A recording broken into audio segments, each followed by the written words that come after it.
तो जब हमने इसके सिलेबस से गो थ्रू हुए तो हमें समझ में आया कि जो आईसीएसई बोर्ड है वो किस तरह से बच्चों को एकदम उसके कंटेंट के, उसके सिलेबस के डीप में लेके जा रहा है। बच्चों को किस तरह से मेंटली, जो उनको मेंटली फीड चाहिए बच्चों को, तो वो सब वो किस तरीके से बच्चों को उन्हीं के सिलेबस से मिल जाएगा, वो सारा का सारा हमें आईसीएसई के सिलेबस से पता चला। क्योंकि ये बहुत ही डीप में लेके जा रहे हैं बच्चों को और एनालिटिकल बेस्ड है, एक ही है। तो इसलिए आपका जो जवाब आएगा वो सभी अभिभावकों के लिए बड़ा जरूरी है, जो माँ बाप सोचते हैं कि बच्चे को स्कूल में क्यों डालें। तो थोड़ा बताइए। बिल्कुल, देखो जो आईसीएसई बोर्ड है वो 3 चीजों पे बहुत ज्यादा फोकस करता है। इंग्लिश लैंग्वेज के ऊपर जी, उसके अलावा जो भी सब्जेक्ट्स हैं, whether it is science, whether it is SS, whether it is mathematics, जो भी सब्जेक्ट है उसको डीप एंड थॉरो स्टडी के ऊपर बात करता है। तो 3 सब्जेक्ट जो है उसके ऊपर फाउंडेशंस में रहते हैं आप। फाउंडेशन में अभी आप देख रहे होंगे कि हमारे टोहाना के एरिया में डिफरेंट स्कूल्स हैं, वो ऑफर कर रहे हैं फाउंडेशन कोर्सेज, जबकि उनके पास तो बोर्ड है ऑलरेडी जी, सिलेबस है ऑलरेडी, बट वो एक्स्ट्रा फाउंडेशन कोर्सेज के लिए बच्चों को अप्लाई करने के लिए बोल रहे हैं। वो कह रहे हैं कक्षा 6 से हम लोग फाउंडेशन कोर्सेज स्टार्ट कर देंगे, बच्चों का अभी से कंपटीशन के लिए रेडी कर देंगे। लेकिन आईसीएसई में हम लोगों को अलग से फाउंडेशन कोर्स करवाने की कोई नीड नहीं है। लर्निंग एक्टिविटी में हम लोगों को apart from the this academic we have cocurricular activities, music, dance, sports, जो कि हमने टाइम टेबल में ही डिनोट किए हुए हैं। इंटरेस्ट के, और उसके अलावा क्रिकेट कोच भी आता है हमारा मॉर्निंग में, 1 आवर मॉर्निंग में बच्चों को ट्रेनिंग देके जाता है। स्केटिंग कोच है हमारे पास, एथलेटिक कोच है। तो मतलब कहने का ये है कि सिर्फ हम एकेडमिक पे ही फोकस नहीं करते, बच्चे के होलिस्टिक डेवलपमेंट के ऊपर बात करते हैं, और उसके लिए हम अदर एक्टिविटीज भी जो है टाइम टू टाइम स्कूल में ऑर्गेनाइज करते हैं। जो हार्ड बोर्ड है, थोड़ा कॉम्प्लिकेटेड बोर्ड है, तो बच्चों को ये सारी एक्टिविटी करने के लिए समय मिल जाता है? आपको किसने कहा ये हार्ड है, कॉम्प्लिकेटेड है? ये तो और इजी हो गया है बिल्कुल। अच्छा, आप ये मानिए कि बच्चा जब सीबीएसई में साइंस सब्जेक्ट कर रहा है और पेपर देने जा रहा है, उसने फिजिक्स, केमिस्ट्री, बायो पढ़ा और सेम डे वो तीनों चीज का एक ही बार में पेपर देने जा रहे हैं। ठीक है, लेकिन मेरे पास तो वो फिजिक्स के दिन फिजिक्स का पेपर दे रहा है, केमिस्ट्री के दिन केमिस्ट्री का, बायो के दिन बायो का पेपर दे रहा है। उसको साइंस में तीनों मर्ज करने की जरूरत नहीं है। तो वो बर्डन फ्री हो गया कि नहीं हो गया? हो गया। कि बच्चा जो है वो उसकी राइटिंग स्किल से चेक कर लेती हूँ कि उसकी सेंटेंस मेकिंग वगैरह कितनी है, अपार्ट फ्रॉम दैट कि वो मैथमेटिकल एप्टीट्यूड उसका कितना है, मतलब किस चीज में उसका एटीट्यूड किस टाइप का है।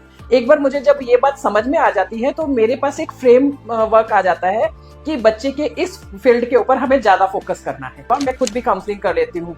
ये आपने बड़ी अलग बात बताई। तो मेरा मन किया एक सवाल और पूछ लूं साथ में कि जो काउंसलर है तो उसके पास अधिकतर समस्याएं किस तरह की आती हैं? मोबाइल से संबंधित ज्यादा ही आती होंगी मेरे ख्याल। मोबाइल से, बिहेवियर से रिलेटेड आती है, क्योंकि बच्चा मोबाइल में ज्यादा इन्वॉल्व है। अच्छा, है ना? तो उसकी वजह से उनको, आप ये देखो कि जब बच्चा रील्स देख रहा है, कितनी देर की रील्स होती है, वो ऐसे स्क्रॉल करता है, स्क्रॉल चलता है ना, स्क्रॉल चलता है, तो उसका जो अटेंशन है, वो उसका स्पैन है, वो बहुत कम हो जाता है। तो अब बच्चा बहुत जल्दी जल्दी रील के साथ हो रहा है, तो 35 या 40 मिनट क्लास में कैसे अटेंटिव होके बैठ पाएगा? क्योंकि उसका अटेंशन स्पैन तो बिल्कुल लिमिटेड, खत्म हो गया, उसका स्पैन खत्म हो चुका है, अटेंशन स्पैन। तो वो क्लास में भी फोकस नहीं कर पाता, और फिर उसको मोबाइल से हटाने के लिए बोलते हैं पेरेंट, तो वो इरिटेट होता है। तो आप क्या करते हैं ऐसे बच्चे के साथ? उन बच्चों को काउंसिल करते हैं, बात करते हैं, पेरेंट्स से भी बात करते हैं, पेरेंट्स को भी बताते हैं कि आप कैसे अपने बच्चों को मोबाइल से हटा सकते हैं। तो ये बीमारी आपके स्कूल पे दूर हो जाती है? बहुत जगह मुझे इसका बेनिफिट भी मिला है। हाँ। क्योंकि मैंने पेरेंट्स को हमेशा सजेशन दिया है कि आप टाइम दो बच्चों को, आप उनके साथ गेम प्ले करिए, उनकी प्रॉब्लम्स को, उनके इश्यूज को समझिए, तब जाके आप उनको हेल्प कर पाएंगे। अगर बच्चा मोबाइल के लिए जिद कर रहा है तो वो जितनी देर मोबाइल को चला रहा है तो आप साथ बैठे, बहुत आसान। जो अभिभावक अपने बच्चे का भविष्य बनाना चाहते हैं, बेटे का, बेटी का, उनको आपकी क्या सलाह रहेगी? मेरी उनको सजेशन ये है कि बच्चों को मशीन तो बिल्कुल मत समझिए, ठीक है?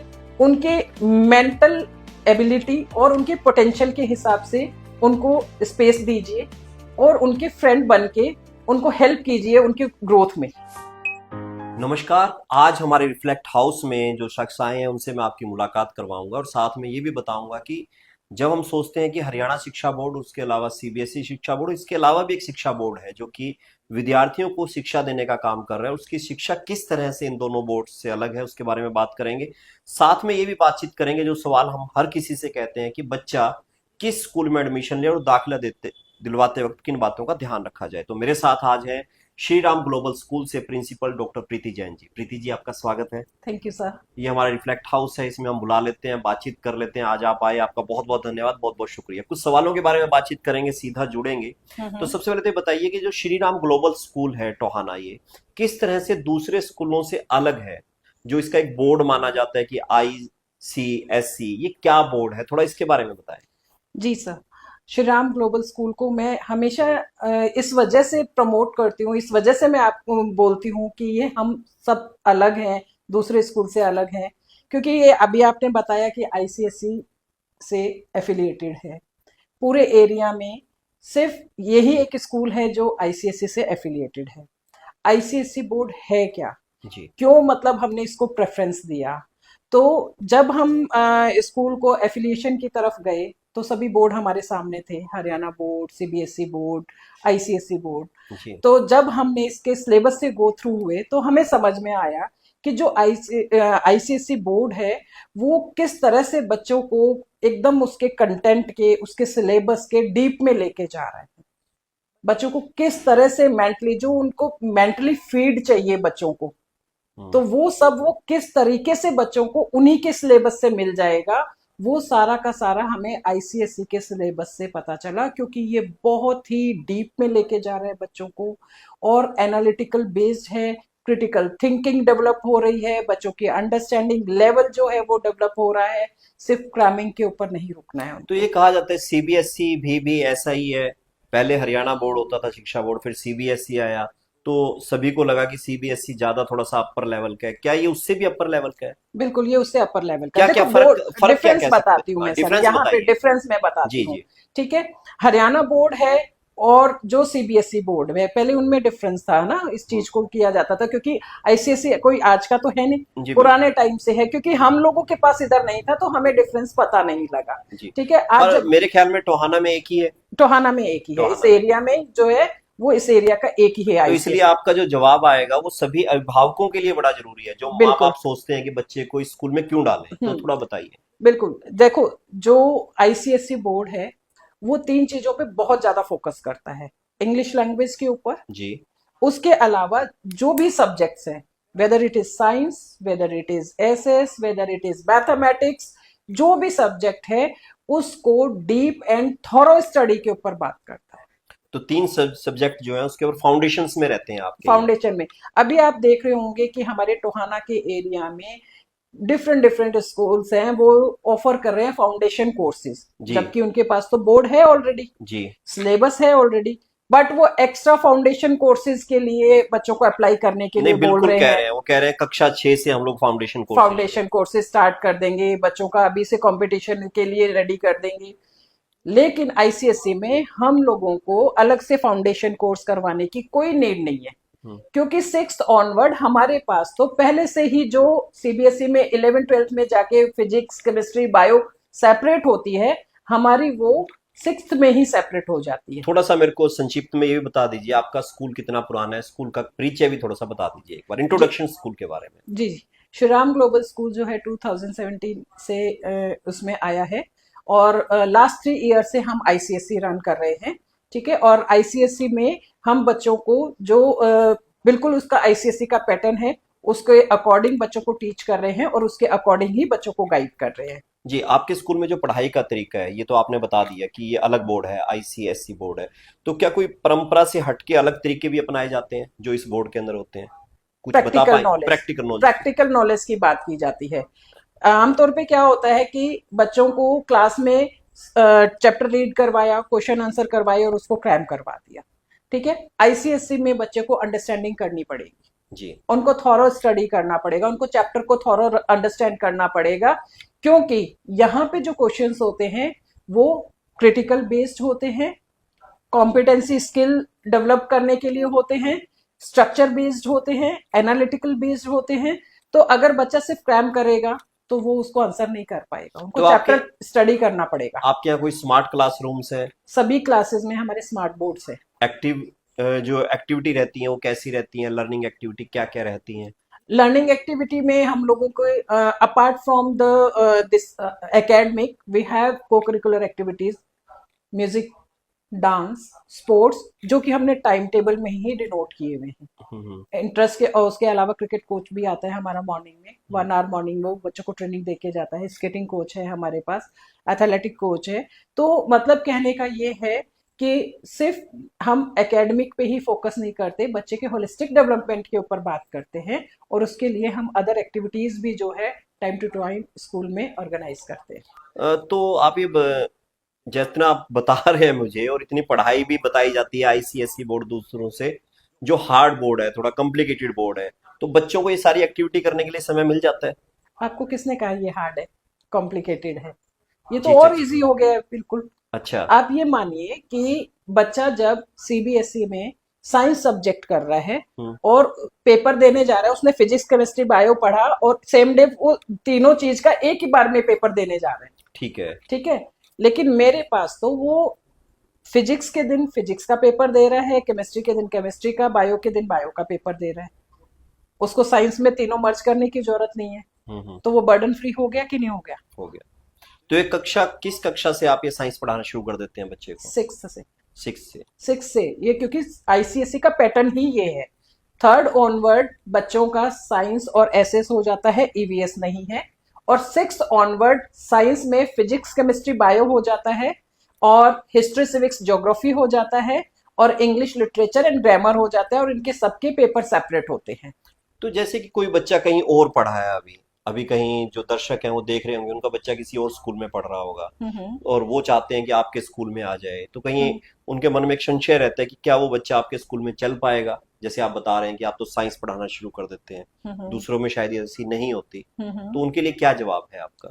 उनके लिए ये जवाब है कि स्टार्टिंग में बच्चे के एक तो उसका ब्रेन को हम स्टडी कर लेते हैं कि हमें उसको और कितना ट्रेन करना पड़ेगा। ठीक है, उसके अकॉर्डिंग मैंने रेमेडियल क्लासेस का नॉर्म रखा हुआ है मेरे स्कूल में। तो जो बच्चा उस चीज को नहीं समझ पा रहा है, उसमें थोड़ी सी उसको डिफिकल्टी आ रही है, तो वहां पे टीचर से मैं स्पेशल अटेंशन उनके ऊपर दिलवा देती हूँ, और रेमेडियल पीरियड में उनको अलग से क्लासेस दे देते हैं। 1 to 2 months लगता है, बच्चा मेन स्ट्रीम के साथ आ जैसे कोई जाता है। आपके पास आ जाए पेरेंट्स हम्म। बच्चे को लेके, तो हम्म। क्या आप कोई टेस्ट लेते हैं उसका एडमिशन से पहले? हाँ, एक बार एंट्रेंस टेस्ट मैं जरूर लेती हूँ, उससे मैं जज कर पाती हूँ बच्चे का, कि बच्चा जो है वो उसकी राइटिंग स्किल से चेक कर लेती हूँ कि उसकी सेंटेंस मेकिंग वगैरह कितनी है। अपार्ट फ्रॉम दैट कि वो मैथमेटिकल एप्टीट्यूड उसका कितना है, मतलब किस चीज में उसका उसका एटीट्यूड किस टाइप का है।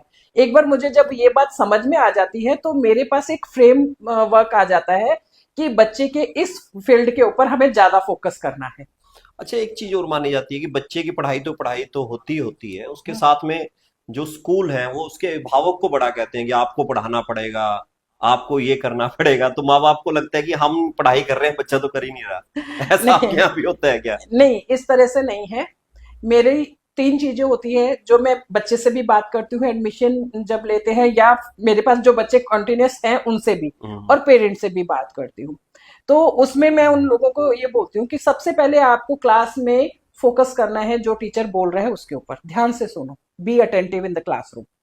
उसके बाद what ever you read in the classroom, उसको जाके एक रीडिंग खुद दे दो। जी। पेरेंट की ये ड्यूटी है कि आप देख लीजिए कि वो ये कर रहा है कि नहीं कर रहा, ठीक है। और फिर उसके बाद सेकंड डे आके जो समझ नहीं आया उसका डाउट ले लो। उसका डाउट क्लियर होता है। अच्छा, अब थोड़ा सा बातचीत करते हैं आपके स्कूल की खासियत की। हालांकि आप स्कूल की वकालत करेंगे, आप स्कूल की वकील है, प्रिंसिपल आपको करनी भी चाहिए, फिर भी ऐसी कौन सी ऐसी 2 से 3 चीजें खास आपके स्कूल के हैं जो सिर्फ आपके स्कूल में मिलती हैं? Personal attention, hmm. Discipline, solid academics. आपके स्कूल में ही है। अच्छा, बच्चों के ओवरऑल डेवलपमेंट के लिए स्पोर्ट्स, पर्सनैलिटी, कम्युनिकेशन, इसके लिए आप लोग क्या करते हैं? इसके लिए हम उनको प्लेटफॉर्म प्रोवाइड करवाते हैं। हम्म।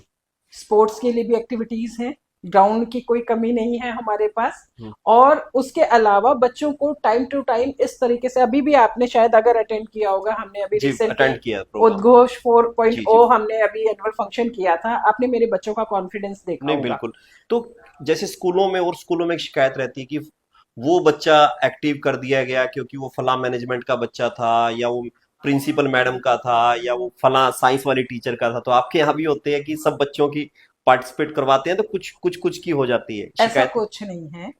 कभी भी आप मानेंगे, मैनेजमेंट के बच्चे भी पढ़ते हैं, टीचर्स के बच्चे भी स्टडी करते हैं, तो हम लोगों का सिस्टम ये होता है कि बच्चे के अंदर पोटेंशियल क्या है, उसके अकॉर्डिंग हम, किसी के अंदर डांस की क्वालिटी स्किल है, किसी के अंदर म्यूजिक का स्किल है, कोई बहुत अच्छा ओरेटर है, कोई स्पोर्ट्स में अच्छा है, हम करते हैं बेस्ट यूज उनकी क्वालिटी का, उनके भेदभाव नहीं पोटेंशियल करते। का। बिल्कुल भी नहीं। आप बच्चों से डायरेक्टली ये बात पूछ ऐसे सकते हैं। सवाल तो आते होंगे आपके पास नए पेरेंट्स के। बिल्कुल। अभी ये इस चीज के आपने बहुत अच्छा क्वेश्चन पुट किया सर। हम्म, अभी लास्ट ईयर हमारे पास कुछ एडमिशंस थे, तो उन लोगों को ये प्रॉब्लम थी कि उस स्कूल में काफी मतलब डिफरेंशिएट किया जाता था। हमने कहा आप एक बार 1 साल हमें दीजिए और उसके बाद बताइएगा।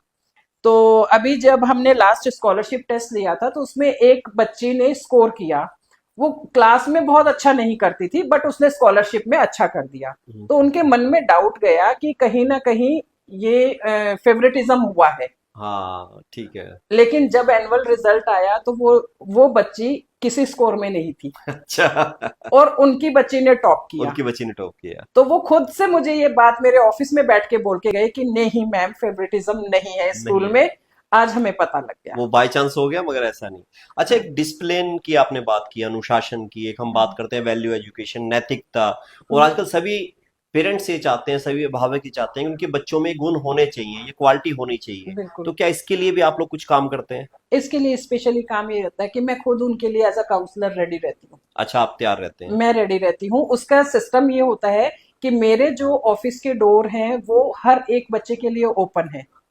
उनको किसी से परमिशन लेने की जरूरत नहीं है कि क्या हम मैम से मिल लें।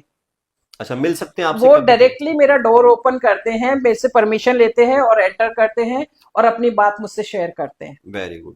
अच्छा, आपके स्कूल की अब तक की बड़ी उपलब्धियां क्या रही हैं? जब भी कोई किसी स्कूल के बारे में परिचय प्राप्त करता है तो ये भी जानना चाहता है, क्योंकि काफी वर्ष हो गए, तो बड़ी उपलब्धियां क्या है, थोड़ा उनके बारे में भी हमें बता जी दीजिए। सर, ऐसा है कि जैसे अभी क्योंकि आईसीएसई है, तो आईसीएसई के गेम्स भी सेपरेट होते हैं। हम्म, और अगर हमारे आईसीएसई का नेशनल अगर कोई विन कर लेता है, तो डायरेक्ट एसजीएफआई में उसको नेशनल में एंट्री मिल जाती है। डायरेक्ट मिल जाती है? डायरेक्ट मिल जाती है।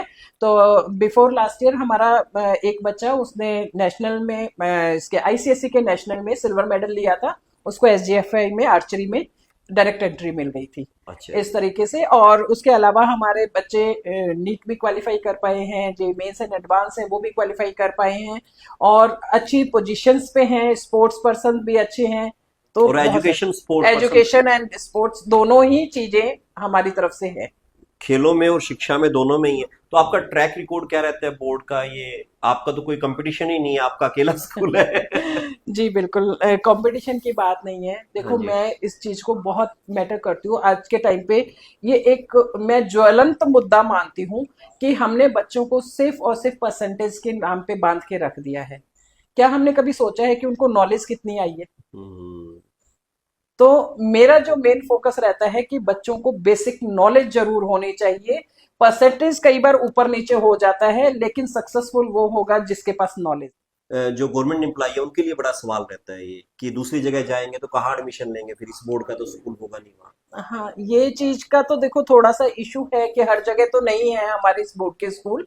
लेकिन जैसे ये चीज होता है, 9th में बच्चों का रजिस्ट्रेशन हो जाता है हाँ जी। और 9th और 10th होता है वो सेम बोर्ड से करना होता है। अच्छा जी। बाकी और जगह कोई इतना इशू कोई नहीं है। जगह इशू होता नहीं, कहीं इशू भी नहीं जा होता, हाँ सकते हैं। कहीं भी जा जब सकता है। आपने बात की बच्चों के ओवरऑल डेवलपमेंट की, और आपने कहा कि बच्चों को हम अच्छे ढंग से पढ़ाते हैं, देखो पढ़ाया तब जाएगा जब टीचर पढ़े लिखे होंगे। बिल्कुल। मेरा कहने का मतलब है, बिल्कुल बिल्कुल। टीचर अनपढ़ नहीं होता, मगर उसकी प्रॉपर क्वालिफिकेशन नहीं होती। क्वालिफिकेशन। वो पढ़ चुका होता है, मगर उसको ये नहीं पता होता पढ़ाना कैसे है। तो इसके ऊपर आप कुछ टीचर ट्रेनिंग्स या टाइम टू टाइम उनकी स्कूटनी वगैरह? आईसीएससी की तरफ से बहुत सारी workshop, seminars and teacher training लगती हैं और वो हमें कंपलसरी है। और उसके लिए आपको बताती हूँ कि हैदराबाद, कोलकाता, अहमदाबाद, बेंगलोर, इस ऐसी जगह पे, चंडीगढ़, ऐसी जगह पे हमारी टीचर ट्रेनिंग आती है और हम टीचर को भेजते भी हैं। ऑनलाइन ट्रेनिंग भी आती है, क्योंकि उसके बिना आईसीएसई का सिलेबस करवा पाना इतने इजी नहीं है। इसके अलावा क्या खासियत है आपके टीचर्स की? मेरे टीचर्स जो है पर्सनली बच्चों के साथ अटैच्ड हैं, हम्म। साथ में मैं भी अटैच हूँ। और मेरी टीचर जो है उनको वो एनवायरनमेंट प्रोवाइड करते हैं जिससे बच्चे का होलिस्टिक डेवलपमेंट हो सके। तो क्या टीचर पेरेंट्स से भी इतने जुड़े हुए हैं? बिल्कुल, पेरेंट्स से भी उतना ही इंटरेक्शन, ना केवल टीचर, मैं भी मेरे पेरेंट्स से उतनी ही जुड़ी हुई हूँ। 24 आवर्स मैंने उनको अपना नंबर शेयर किया हुआ है कि वो जब मर्जी मुझसे बात करें। तो पेरेंट्स और पेरेंट्स मीटिंग के अलावा भी बातचीत हो जाती है आप लोगों की? बिल्कुल बात हो जाती है। आपको मैं बताती हूँ कि बच्चे टाइम टू टाइम अपनी काउंसलिंग के लिए, वैसे तो काउंसलर है मेरे पास, लेकिन अपार्ट अच्छा, फ्रॉम दैट, काउंसलर स्पेशल है आपके पास? बिल्कुल काउंसलर है। जहाँ पे नीड होती है, पेरेंट्स कई बार आते हैं, वो किस बिहेवियरल इशू से रिलेटेड या किसी न किसी बात से लेके मेरे पास आते हैं, तो मैं सेशन रखवा देती हूँ बच्चे के, क्योंकि वो प्रोफेशनल है, वो जो काउंसलर है, तो वो मुझे बता देती है कि मैम इसके इतने सेशन होंगे, इसके इतने सेशन होंगे, तो हम वो सेशन करवा देते हैं बच्चों की। उसके अलावा मैं खुद भी काउंसलिंग कर लेती हूँ। ये आपने बड़ी अलग बात बताई, तो मेरा मन किया एक सवाल और पूछ लूं साथ में जी। कि जो काउंसलर है तो उसके पास अधिकतर समस्याएं किस तरह की आती हैं? मोबाइल से संबंधित ज्यादा ही आती होंगी मेरे ख्याल में। मोबाइल से, बिहेवियर से रिलेटेड आती है, क्योंकि बच्चा मोबाइल में ज्यादा इन्वॉल्व अच्छा। है ना, तो उसकी वजह से उनको, आप ये देखो कि जब बच्चा रील्स देख रहा है, कितनी देर की रील्स होती है, वो ऐसे स्क्रॉल करता है, स्क्रॉल चलता है, स्क्रॉल चलता है फ्लोइंग उनका, चलती है ना, स्क्रॉल चलता है, तो उसका जो अटेंशन है, वो उसका स्पैन है, वो बहुत कम हो जाता है। तो अब बच्चा बहुत जल्दी जल्दी रील के साथ हो रहा है, तो 35 या 40 मिनट क्लास में कैसे अटेंटिव होके बैठ पाएगा, क्योंकि उसका अटेंशन स्पैन तो बिल्कुल अटेंशन लिमिटेड स्पैन खत्म हो गया उसका स्पैन खत्म हो चुका है, अटेंशन स्पैन, तो वो क्लास में भी फोकस नहीं कर पाता। और फिर उसको मोबाइल से हटाने के लिए बोलते हैं पेरेंट, तो वो इरिटेट होता है। तो आप क्या फिर करते वो हैं फिर ऐसे बच्चे के साथ? उन बच्चों को काउंसिल करते हैं, हम्म। बात करते हैं, पेरेंट्स से भी बात करते हैं, पेरेंट्स को भी बताते हैं कि आप कैसे अपने बच्चों को मोबाइल से हटा सकते हैं। तो ये बीमारी आपके स्कूल पे दूर हो जाती है? बहुत जगह मुझे इसका बेनिफिट भी मिला है, हाँ। क्योंकि मैंने पेरेंट्स को हमेशा सजेशन दिया है कि आप टाइम दो बच्चों को, आप उनके साथ गेम प्ले कीजिए, उनकी प्रॉब्लम्स को, उनके इश्यूज को समझिए, तब जाके आप उनको हेल्प कर पाएंगे। अगर बच्चा मोबाइल के लिए जिद कर रहा है, तो वो जितनी देर मोबाइल को चला रहा है, तो आप साथ बैठे। तो आपका ये मानना है कि पेरेंट्स की भी कहीं ना कहीं गलती होती है? मेरा ये मानना है कि मैं इसको गलती नहीं बोलूंगी, थोड़ा सा पेरेंट को ये होता है कि हम वर्क में बिजी हैं, मोबाइल दे देंगे तो हमें तंग नहीं करेगा, बस इतनी सी चीज है।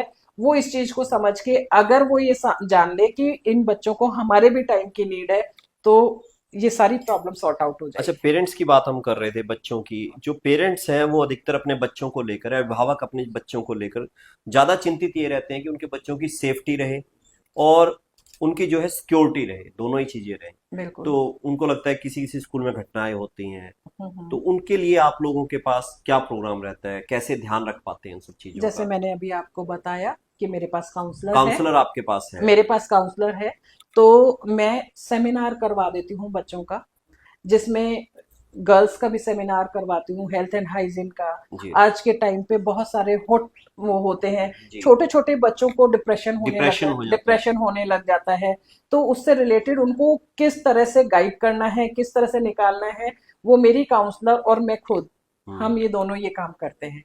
इवन दो मेरे पास जो स्टूडेंट्स हैं, गर्ल्स स्टूडेंट्स, बॉयज स्टूडेंट्स, तो वो मुझे बोल देते हैं कि मैम आपके पास टाइम हो तो हमें बुला लेना, अच्छा। आपके काउंसलिंग की नीड है। चलिए बढ़िया, ये तो फिर आपको बड़ा अच्छा आशीर्वाद मिला हुआ है प्रकृति का, तो आप बच्चों से इस तरह से जुड़े रहते हैं।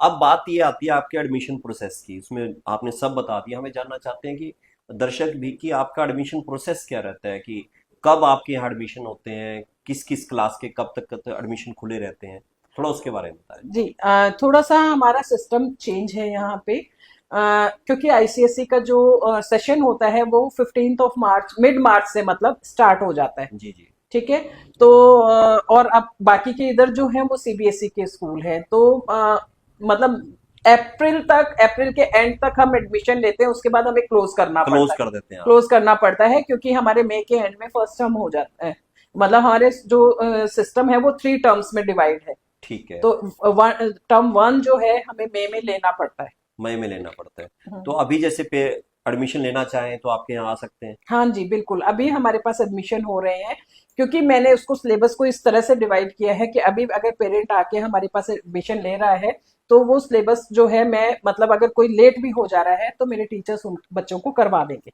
एक शिक्षाविद की तरह भी राय दीजिए, एक एजुकेशनिस्ट की तरह, कि हम्म। कई पेरेंट्स जो है बच्चे की स्कूल तब्दीली करना चाहते हैं, तो बेस्ट टाइम कौन सा रहता है, कब तब्दीली कर सकते हैं अपने बच्चों के स्कूलों में? जब बच्चा स्मॉल क्लासेस में है तभी कर देना चाहिए। बड़ी क्लास में आके बच्चों को बहुत ज्यादा छेड़ना नहीं चाहिए, उसकी वजह से बच्चे के माइंड पे स्ट्रेस आता है। लेकिन अगर बच्चे के अंदर पोटेंशियल है, क्वालिटी है और वो एक अच्छे सिलेबस से वंचित है, तो वहां पे पेरेंट को सोच लेना चाहिए कि कभी भी लेट नहीं होता। आपने इतनी भारी भरकम ही आसानी में बताया, मगर भारी भरकम जानकारी होगी हमारे लिए कि आपके स्कूल में बड़ी बड़ी क्वालिटियां आपने बता दी, तो ये काफी महंगी एजुकेशन होती होगी आपकी। नहीं, ऐसा कुछ भी नहीं है। फीस स्ट्रक्चर आप बड़ा फीस होता होगा। स्ट्रक्चर को कंपेयर करके देख लीजिए। अच्छा। आपको हम किसी से भी बहुत ज्यादा नहीं मिलेंगे। हम आपको एक एवरेज फी स्ट्रक्चर में ही मिलेंगे।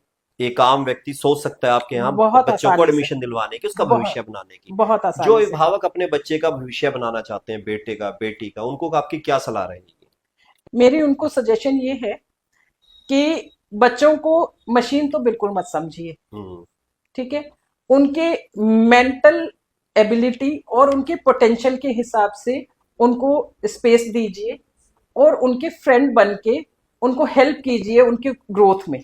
बच्चे को माँ बाप कुछ बनाना चाहते हैं, बच्चा कुछ और बनना चाहता है, कई बच्चे उसको देख के बनना चाहते हैं जो फिल्म में दिखाया जाता है, या पड़ोसी को देख के बनना चाहते हैं। तो आपके यहाँ बच्चे को क्या 8th 9th 10th में, क्योंकि 10वीं तक का है आपका, क्या प्रिपेयर कर पाते हैं आपकी, उनका कैरियर कैसा रहे? 6 से मैंने आपको बताया कि 6 ऑनवर्ड हमारे बच्चे साइंस में डिवाइड हो गए, फिजिक्स केमिस्ट्री बायो। एसएस में डिवाइड हो गए, history civics and geography. English में ग्रामर और लिटरेचर, ठीक है। 6 से लेके बच्चा 10th तक आते आते समझ जाता है कि मेरा कौन सा सब्जेक्ट अच्छा है और किस सब्जेक्ट में मेरा इंटरेस्ट डेवलप हो रहा है, ठीक है। प्लस हम लोगों की गाइडेंस उनको रहती है। तो वो 9th के एंड तक वो डिसाइड कर लेता है कि मुझे आगे अपने को किस एरिया में फोकस करना है और किधर एरिया कैरियर बनाना है अपना। तो वो उसके अकॉर्डिंग स्टार्ट काम कर लेता है बच्चा। तो एक वकील की तरह आपने बात की, एक बताइए, श्री राम ग्लोबल स्कूल को व्यक्ति क्यों चुने, क्या खासियत रहेगी इसकी? फिर मैंने आपको बिल्कुल बहुत लिमिटेड वर्ड्स में बताऊंगी। हाँ हाँ बिल्कुल। जैसे मैंने आपको पहले भी बीच में बताया था, डिसिप्लिन, सिक्योरिटी, एकेडमिक, ये 3 चीजें आपको यहाँ पे मिलेगी। बच्चे का होलिस्टिक डेवलपमेंट होगा। बच्चा जो है सिलेबस को डीप में जाएगा। जब वो बाहर जाता है किसी भी कॉम्पिटिटिव एग्जाम को करने के लिए, प्रिपेयर करने के लिए जाता है, तो वो अपने आप को दूसरे बोर्ड से डिफरेंट पाएगा। जी। उसको बिल्कुल ऐसे नहीं लगेगा कि ऑल ऑफ सडन मेरे पास ये कैसा सिलेबस आ कैसा गया। सिलेबस आ गया। क्योंकि वो चीजें जो बच्चा बाद में 11th 12th में जाके या कॉम्पिटिटिव एग्जाम में जाके करता है, क्योंकि वो चीजें तो वो हमारे पास 8th 9th 10th में ही कर चुका होगा। वो कर चुका होगा क्योंकि इस तरह का एक्सपीरियंस हो रहा है। मैं आपको दूर क्यों जाती हूँ, अपने ही बेटे से बताती हूँ। मेरे ही बेटे ने जब 11th 12th में गया तो उसने मुझे, क्योंकि वो सीबीएसई से स्टडी करके गया था उस टाइम पे, यहाँ पे आईसीएसई नहीं था, तो उसने मुझे फर्स्ट फोन करके ये बोला कि मम्मा यहाँ पे कोई आईसीएसई बोर्ड से बच्चे हैं और उनको ऑलरेडी ये सब कुछ आता है। ऑलरेडी सब कुछ आता है और वो हमें यहीं से थे। वो यहीं से। तो ये चीजें मतलब आईसीएसई बोर्ड तो अब आया है ना, अब आया है। उस टाइम नहीं था, मेरे बेटे के टाइम पे नहीं था। अच्छा, तब नहीं था। तब नहीं था, तब उसने मुझे ये बात बताई, तब आपको फील हुआ? तब मुझे फील हुआ। और फिर उसके बाद अब जो बच्चे हैं जो पहले मतलब उनके छोटे भाई बहन हमारे पास अब कर रहे हैं 9th 10th, और उनके बड़े भाई बहन जो बाहर कोचिंग ले रहे हैं, वो उनका सिलेबस देख के कहते हैं कि ये चीजें हम अब कर रहे हैं जो अगर हमने 9th 10th में किया होता तो हमें इतना हार्ड वर्क अब नहीं करना पड़ता। आपने बहुत अच्छी जानकारी दी। और दर्शक, अभी अगर आप अपने बच्चों का एडमिशन करवाने के बारे में सोच रहे हैं, उनका स्कूल बदलने के बारे में सोच रहे हैं, तो ये जानकारी आपके लिए अच्छी हो सकती है। और श्री राम ग्लोबल स्कूल, जिसका ये मानना है कि बड़ा सपना देखो और बड़ा प्राप्त करो, बड़ा प्राप्त करो, ड्रीम बिग एंड अचीव बिगर। तो ये इनका मानना है। आप इनके बारे में जो भी सोचते हैं, हमने इनकी पूरी बातचीत, आप लोगों के सवाल एक साथ इकट्ठा करके एक मंच पर रखने की कोशिश की है, और मैडम यहाँ आए, इन्होंने पूरी बातचीत रखी। आपका बहुत बहुत शुक्रिया, बहुत बहुत धन्यवाद। और मैं उम्मीद करूंगा कि आगे किसी और विषय पे आपको यहाँ बुलाया जाए, फिर उस पर बातचीत की जाए। शुक्रिया, धन्यवाद।